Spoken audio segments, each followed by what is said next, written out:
আসসালামু আলাইকুম। আজকে আমরা করব পঞ্চম শ্রেণীর পৃষ্ঠা ২৮-এর অঙ্ক। কি আছে এখানে? এখানে দেওয়া আছে হিসাব করো, অর্থাৎ এটা একটি সরল অঙ্ক। অঙ্কটি করি। সরল অঙ্কের নিয়ম কি? এখানে কয়টা বন্ধনী আছে? প্রথম বন্ধনী, দ্বিতীয় বন্ধনী এবং তৃতীয় বন্ধনী।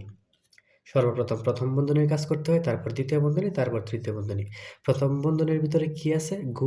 গুণ আছে এবং ভাগ আছে। এই গুণ, ভাগ, যোগ, বিয়োগ যে চিহ্নই থাকুক, প্রথমে কাজ করতে হবে ভাগের, তারপর গুণের, তারপর যোগের, তারপর বিয়োগের।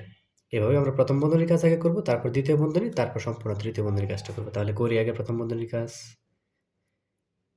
প্রথম বন্ধনীর কাজ করার ক্ষেত্রে প্রথমে আমরা বাকিগুলো লিখে নিই একটু। ১৬৫ বিয়োগ প্রথম বন্ধনীর ভিতরে কি আছে? প্রথমে আমাদের ভাগের কাজটা করতে হবে। ভাগ যদি করি তাহলে কত হয়? ৬ × ৪৮, সুতরাং ৮ হবে, গুণ ৯। প্রথম আমরা ভাগের কাজটি করে ফেললাম, তারপর বাকিরা যেভাবে আছে ঠিক সেভাবেই থাকবে। আবার যেভাবে আছে সেভাবেই লিখলাম। প্রথম বন্ধনীর কাজ এখনো শেষ হয় নাই। ১৬৫ বিয়োগ ৮ নং কত আছে? ৮ নং আছে ৭২। ৮ নং ৭২, গুণ আছে কত? ২। এগুলো আবার দ্বিতীয় বন্ধনীর ভিতরে চলে আসছে।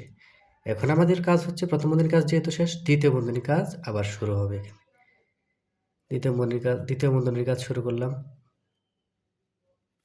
দ্বিতীয় বন্ধনীর ভিতরে কি আছে? বলেছিলাম যে যোগ, বিয়োগ, গুণ, ভাগ যাই থাকুক, প্রথমে ভাগের কাজ, তারপর গুণের কাজ, তারপর যোগের কাজ, তারপর বিয়োগের কাজ। এখানে আছে হচ্ছে দুইটা চিহ্ন, একটি হচ্ছে গুণ এবং অপরটি হচ্ছে বিয়োগ। তাহলে আমাদের প্রথমে গুণের কাজটি শেষ করতে হবে। গুণের কাজটা যদি শেষ করি তাহলে কত হয়? ২ দুগুণে ৪, ৭ দুগুণে ১৪, ১৪৪ লিখলাম।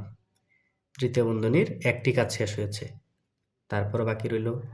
বাকিরা যেভাবে আছে ঠিক সেভাবে থাকবে, কারণ দ্বিতীয় বন্ধনীর কাজ এখনো শেষ হয় নাই। যোগ, এখন দ্বিতীয় বন্ধনীতে বিয়োগের কাজ। বিয়োগটা যদি করি কত থাকে? ১, ২, ২১। এখন এটা হচ্ছে আপনাদের সরাসরি তৃতীয় বন্ধনীর কাজটা চলে আসছে। দেখো ৭৮ বিয়োগ কত হয়? যোগ করলে কত হয়? ৭ এবং ৭, বিয়োগফলটা কত হয়?